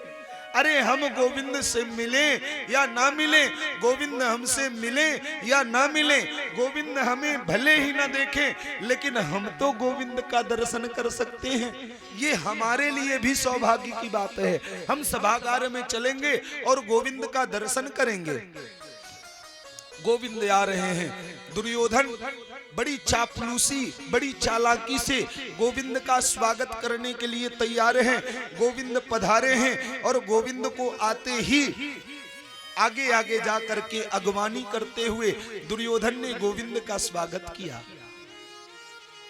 विदुर काका सभागार में खड़े हैं। गोविंद ने विदुर काका को देखा, विदुर काका ने गोविंद को देखा। विदुरानी की प्रसन्नता का कोई ठिकाना न रहा। विदुरानी आह्लादित हो गई, मेरे गोविंद ने मुझे देखा, इससे ज्यादा और क्या चाहिए। प्रेम ते प्रकट होए मैं जाना, ये प्रेम है। दोनों एक दूसरे को देख करके मगन हैं। सभागार लगी हैं। गोविंद ने दुर्योधन से कहा, भैया दुर्योधन, मैं तो तुम्हें दुर्योधन नहीं, मैं तो तुम्हें सुयोधन ही मानूं। सुयोधन जो सुंदर बुद्धि वाला है। भैया दुर्योधन, तुम तो दुर्योधन नहीं, तुम तो सुयोधन हो। और तुम्हें तो पता है मैं पांडवों की ओर से शांति दूत बन करके आया हूं, इसलिए मैं याचना करता हूं तुम पांडवों को केवल 5 गांव दे दो, मैं पांडवों को मना लूंगा। दुर्योधन ने कहा, गोविंद आप 5 गांव की बात करते हैं, मैं तलवार की नोक जितना भी जमीन देने को तैयार नहीं हूं, भले ही उसके लिए मुझे युद्ध क्यों न करना पड़े। क्या दुर्योधन को धर्म का ज्ञान नहीं है? दुर्योधन को धर्म का ज्ञान है। दुर्योधन कहता, जानाम्य धर्मम न च मे निवृत्ति, मैं धर्म को जानता हूं, लेकिन मैं ये भी जानता हूं कि धर्म से मेरी निवृत्ति हो नहीं सकती, इसलिए ये दुर्योधन अधर्म पर उतारू है। दुर्योधन ने कहा, गोविंद भले ही उसके लिए मुझे युद्ध क्यों न करना पड़े, लेकिन मैं सुई के तलवार की नोक के बराबर भी जमीन देने को तैयार नहीं हूं, भले ही युद्ध क्यों ना हो। गोविंद मुस्कुराने लगे। गोविंद ने कहा, दुर्योधन भैया, क्या तुम्हें पता है युद्ध किसे कहते हैं? क्या कभी युद्ध नीति के विषय में तुमने जाना है? कभी नहीं जाना, फिर तुम युद्ध क्या करोगे? अब तो पीछे से पिता महाराज ने हाथ पकड़ा दुर्योधन का, रे तू मूर्ख हो गया है, तुझे पता नहीं है ये गोविंद है, ये मूकम करोति वाचालम यत् कृपातमहं वंदे, ये गोविंद है, ये कुछ भी कर सकता है, तुझे पता नहीं है। समुद्र जैसी तेरी सेना और बछड़ों के खुर जैसी सेना पांडवों की, लेकिन ये गोविंद की ही नीति है, समुद्र जैसी सेना को परास्त करके रख दिया। तू गोविंद से बात कर रहा है। अब तो दुर्योधन ने अपनी बात को संभाला। दुर्योधन ने कहा, गोविंद ये बातें तो होती ही रहेंगी, मैं एक निवेदन करूं आपसे। क्या? आपको तो पता है मेरी मैया जब से विवाह भया है, जब से मेरी माँ ने मेरे पिताश्री को जाना है, तब से मेरी माँ दृष्टि होते हुए भी दृष्टिहीन बन करके रहती है, आंखों में पट्टी बांध रखी है। और उस मैया ने आपके लिए सुंदर सुंदर स्वादिष्ट पकवान बनाए हैं गोविंद, इसलिए मैं चाहता हूं पहले आप चल करके भोजन करो, भोजन करने के बाद बातें तो होती रहेगी। गोविंद मुस्कुराए। गोविंद ने कहा, भैया दुर्योधन, भोजन तो 3 ही अवस्था में व्यक्ति करता है। कैसे कैसे अवस्था में? कहे या तो भाव हो, या तो अभाव हो, अथवा प्रभाव हो। इन 3 अवस्था में मानव भोजन करता है। आपके अंदर बहुत श्रद्धा है। हमने बताया था कि गुरु शुश्रूषया विद्या, गुरु प्रसन्न कब होते हैं? गुरु तो चेला की सेवा से प्रसन्न होते हैं। रुपया देने वाले तो बहुत मिलते हैं, रुपए की कमी संसार में नहीं है, कमी तो सेवक की है। स्वामी बनने को सब तैयार हैं, सेवक बनने को कोई तैयार नहीं। इसलिए भाव, गोविंद कहते हैं, भाव का भूखा हूं मैं, भाव ही बस शान है, भाव से मुझको भजे तो भव से देना पार है, भाव बिन कुछ भी वो देवे मैं कभी लेता नहीं, भाव से एक फूल भी दे तो मुझे स्वीकार है। गोविंद कहते, भावना में भावना हो, भावना बेकार है, भावना में भाव हो तो भव से देना पार है। भावो ही विद्यते देवः। देवता तो भाव में वास करते हैं, और दुर्योधन तुम्हें देखकर मुझे प्रतीत नहीं होता कि तुम्हारे अंदर भाव हो। और रही अभाव की बात, तो अभाव मेरे पास है नहीं, और प्रभाव तो प्रभाव तुम्हारा भी कुछ है नहीं दुर्योधन, इसलिए भोजन का तो कोई प्रश्न ही नहीं बनता। और दूसरी बात दुर्योधन, तुम्हें पता है विदुर काका ने मुझे निमंत्रण दिया है, आज तो विदुर काका के घर भोजन करना है। विदुर विदुरानी आपस में विचार करते, अरे कब मैंने निमंत्रण दिया।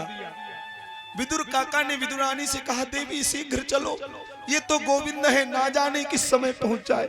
शीघ्र चल करके चौका लगाओ, घर साफ करो, स्नान करो, मैं गोप बजरिया से कुछ खाद्य सामग्री लेकर के आता हूँ। विदुर विदुरानी दौड़े दौड़े गए।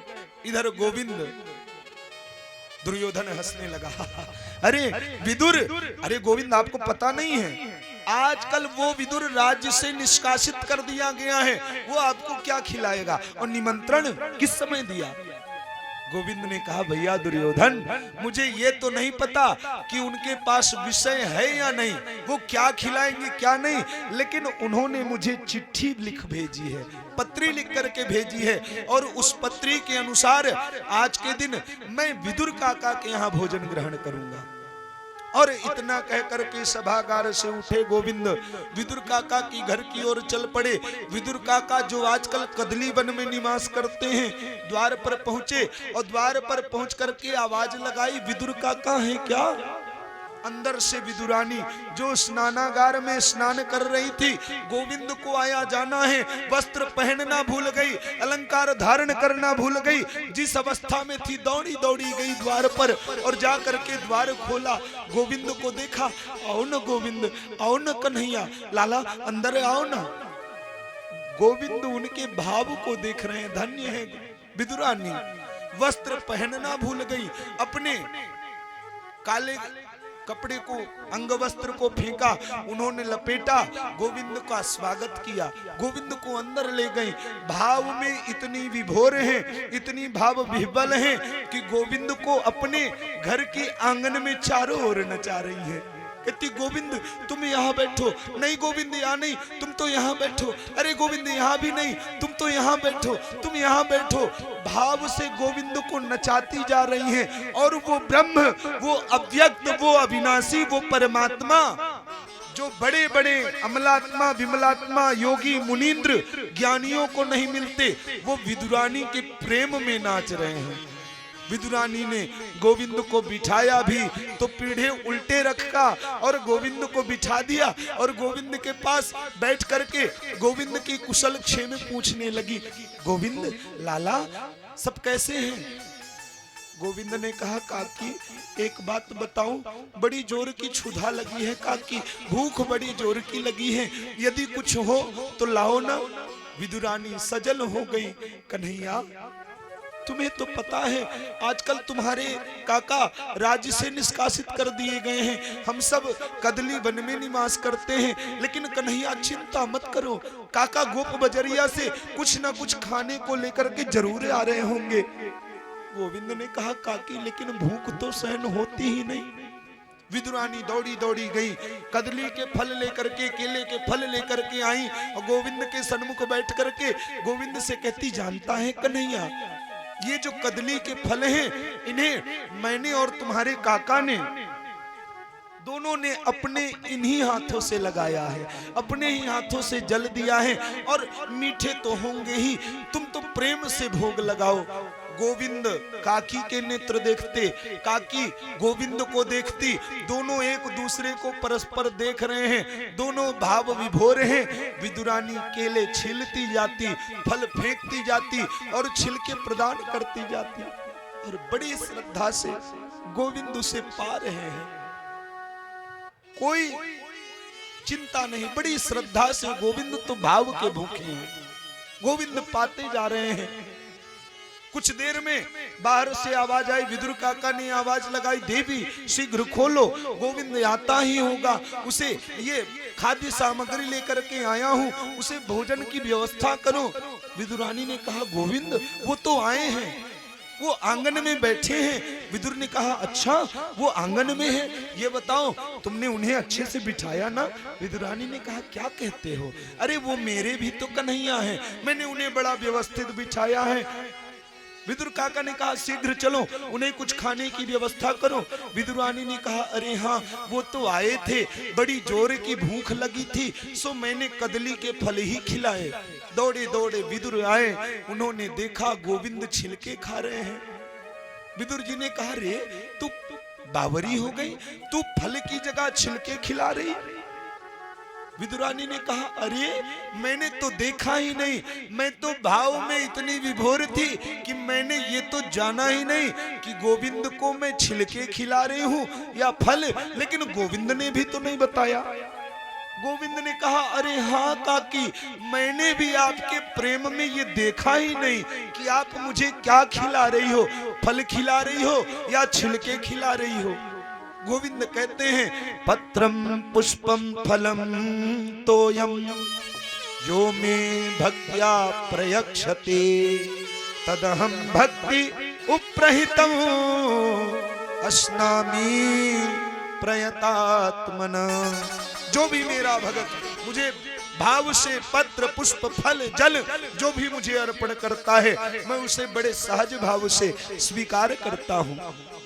गोविंद कहते हैं भाव के बस में है भगवान, भाव बिना सब साधन झूठा, बिरथा सकल विधान। भाव नहीं तो निधि बन मधुबन, दीखत सब वीरान। भाव के बस में है भगवान, भाव के बस में है भगवान। अरे परमात्मा तो भाव के वशीभूत हैं। विदुर ने कहा कोई बात नहीं देवी, शीघ्र ये मिष्ठान्न मेवे लाया हूं, इन्हें लाओ और गोविंद को खिलाओ। गोविंद बैठ करके मेवे मिष्ठान्न खाने लगे और बोल पड़े विदुर काका एक बात बोलूं? विदुर जी ने कहा हाँ गोविंद बोलिए ना। गोविंद ने कहा काका जो काकी के उस केले के छिलके में जो स्वाद था ना, वो आपके लाए हुए इस मेवे मिष्ठान्न में नहीं है। विदुर इस प्रकार गोविंद ने विदुर का कल्याण किया। गोविंद अपने धाम को पधारे और विदुर ने वहीं से तीर्थ यात्रा प्रारंभ कर दी।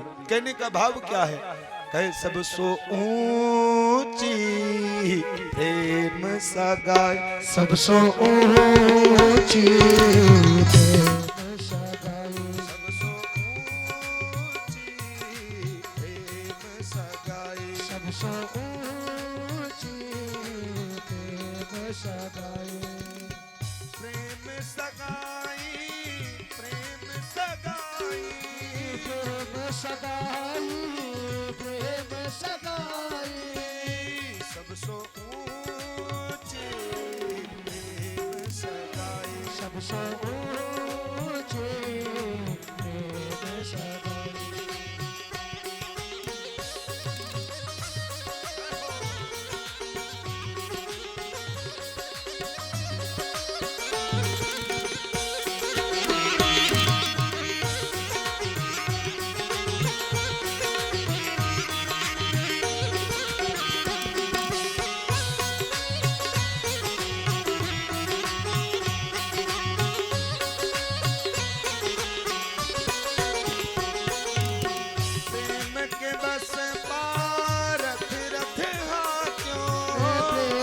रस पारत करवा क्यों, प्रेम के बस पारत रथ हाँ क्यों, प्रेम के बस पारत बरहा क्यों, भूल गए ठकुराई रे, भूल गए ठकुराई रे, सब सो ऊंचे प्रेम सगाई, सब सो ऊंचे प्रेम सगाई, सब सो ऊंचे प्रेम सगाई, ऊंचे प्रेम सगाई।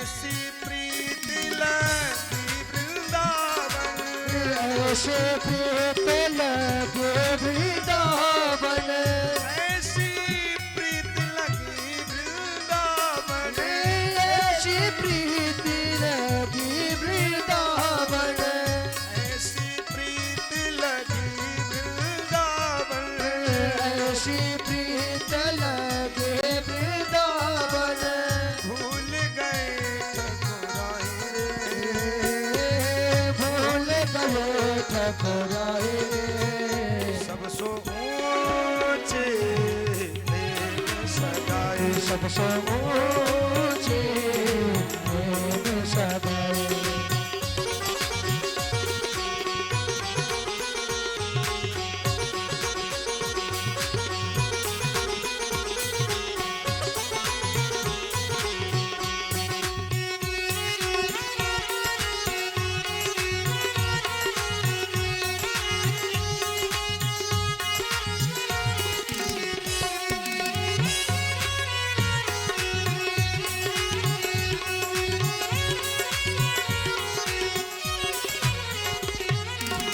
राजसूया के युधिष्ठिर की धाम, राजसूया के युधिष्ठिर की नाम, राजसूया के युधिष्ठिर की धाम, राजसूया के युधिष्ठिर की नाम, राजसूया के युधिष्ठिर की धाम, राजसूया के युधिष्ठिर की नाम, तामे झूठ उठाई रे, तामे झूठ उठाए रे, सब सो ऊंचे प्रेम सगाए, सबसे ऊंचे प्रेम सगाए, सब सो ऊंचे प्रेम सगाए, सबसे ऊंचे प्रेम सगाए।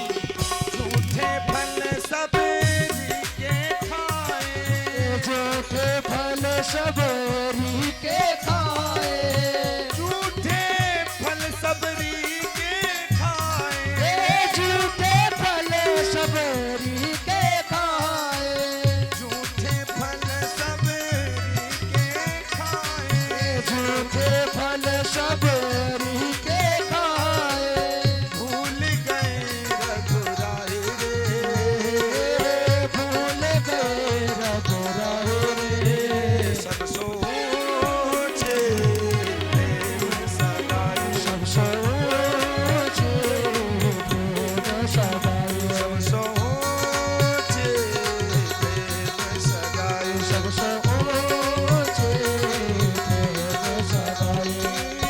प्रेम सगाई, प्रेम सगाई, प्रेम सगाई, प्रेम सगाए, प्रेम सगाई, प्रेम सगाई, प्रेम सगाई, प्रेम सगाए, सब सो ऊंचे प्रेम सगाए, सबसे ऊंचे प्रेम सगाए, ऊंचे प्रेम सगाए, सबसे ऊंचे प्रेम सगाए, प्रेम सगाए, प्रेम सगाए, प्रेम सगाए, प्रेम सगाए। बोल वृंदावन बिहारी लाल की जय हो।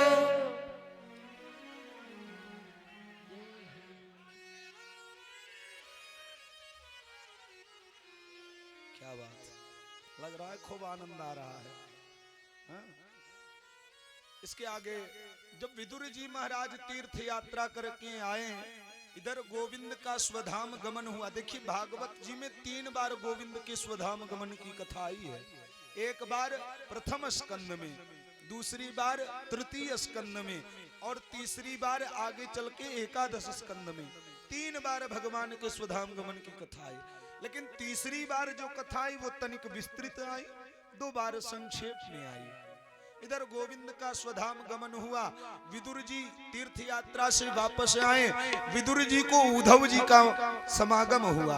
उद्धव जी ने विदुर जी को सब कुछ विस्तृत रूप में बताया। विदुर जी कहते हैं, उद्धव जी आप तो बड़े भागी हैं, जो कन्हैया का संसर्ग निरंतर आपको प्राप्त होता रहा, जो गोविंद की आप सखा बन करके रहे।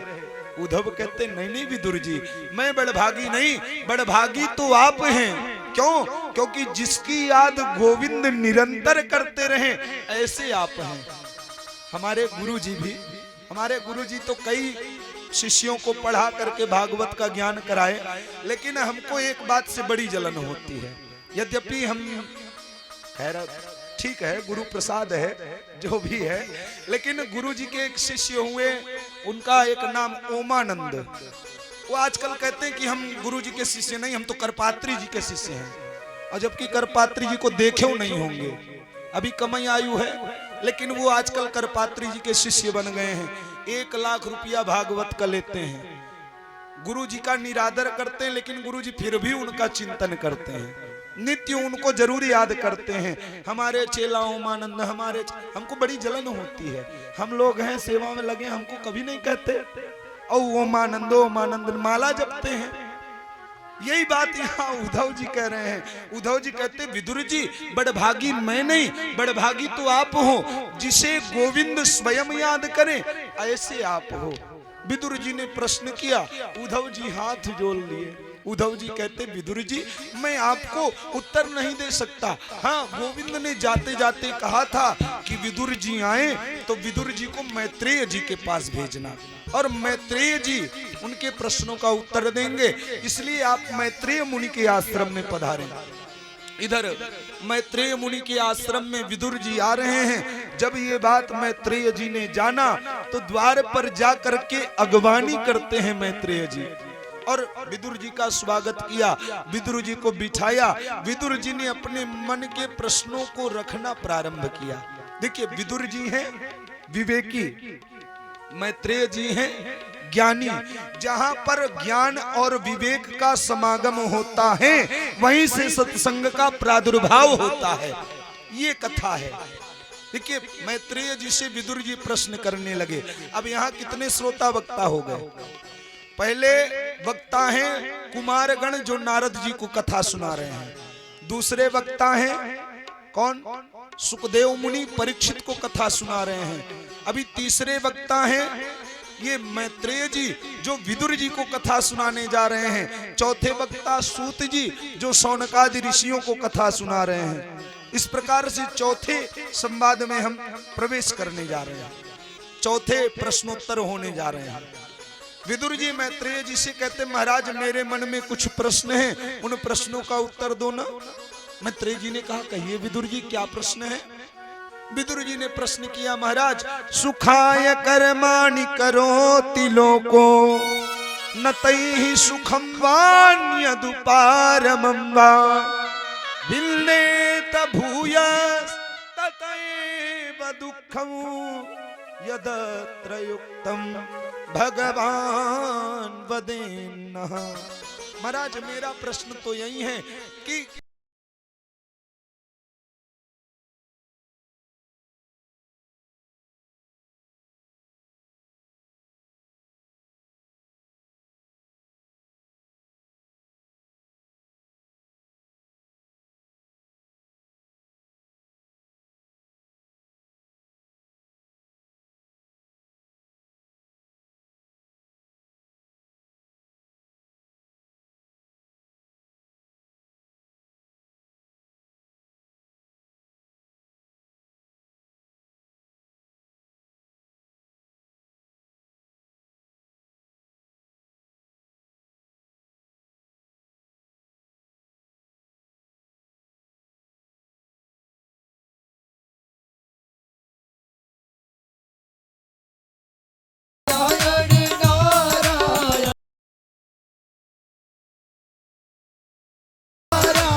भगवान की जय हो।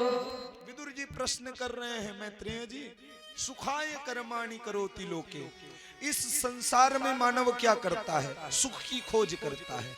अरे सुख की खोज में घर के सुख का परित्याग करके परदेश में जा करके दुख का सहन करता है। किस लिए? कि भविष्य में हम सुखी रहेंगे। लेकिन क्या वो सुखी होता है? क्या वो सुखी नहीं होता। सुखाय कर्माणि करोति लोके नतैः सुखम वान्यदुपारमं वा नतैः सुखम। उसको दुख सुख प्राप्त होता ही नहीं। इसलिए मेरा तो प्रश्न यह है, विंदेत भूयस्तत एव दुखम। जब भगवान को दुख प्रदान ही करना था तो सुख की अनुभूति भगवान ने क्यों कराई? मेरा यही प्रश्न है। बिंदे यदत्र युक्तम भगवान वदेन्नः। भगवान ने ऐसे सृष्टि की रचना क्यों की? जब प्रत्येक मानव को दुखी ही रखना था तो परमात्मा ने ये सृष्टि क्यों करी? मेरे मन में ये प्रश्न आता है। इन प्रश्न का उत्तर दीजिए आप। मैत्रेय मुनि मुस्कुराए। मैत्रेय मुनि ने कहा, विदुर जी एक बात बताएं आप, जैसे हमको चाय पीने की इच्छा है और पड़ोस में गीता प्रेस गोरखपुर की बड़ी पोथी वाली दुकान आई है। अब हम पहुंच गए उस दुकान में और उन महानुभाव दुकानदार से कहे, भैया हमको चाय पीना है, तो वो क्या करेगा? एक बार मंगवाएगा, दो बार मंगवाएगा, तीसरी बार कहेगा, महाराज जी ये पुस्तकालय है, यहाँ तो केवल और केवल पुस्तक ही प्राप्त होगी, चाय नहीं मिल सकती। उसी प्रकार है विदुर जी, ये संसार ही दुखालय है। दुखालयम शाश्वतम। यहाँ जो आया है उसे शाश्वत दुख का ही भोग करना है। कोई तन दुखी, कोई मन दुखी, कोई धन बिन रहत उदास, थोड़े थोड़े सब दुखी, सुखी राम के दास। सबको दुख है, ये दुखालय ही है। और दुखालय में आकर के सुख की खोज करना, ये तो बड़ी गड़बड़ बात है। और एक बात और निवेदन करूं, इंसान को दुख और सुख दोनों की प्राप्ति अपने कर्मों के द्वारा ही होती है। गोविंद दसम स्कंद में कथा आती है। गोविंद अपने पिताजी को समझाते हैं, पिताजी ये इंद्र का पूजन क्यों करते हो? अरे कर्मणा जायते जंतुर कर्मणैव विलीयते, सुखम दुखम भयम क्षेमम कर्मणैवाभिपद्यते। कर्म की गति ही है जो हमने ये मानव योनि पाई है। कर्मणैव विलीयते। और कर्म करते करते ही उसी पंचभूत तत्व में विलीन हो जाना है, यही सत्य है। सुखम दुखम भयम क्षेमम, सुख दुख भय क्षेम, ये भी हमारे कर्म की ही गति है, इसमें किसी दूसरे का हाथ नहीं है। तुलसी बाबा तो कहते हैं, को न काओ सुख दुख कर दाता, को न काओ सुख दुख कर दाता,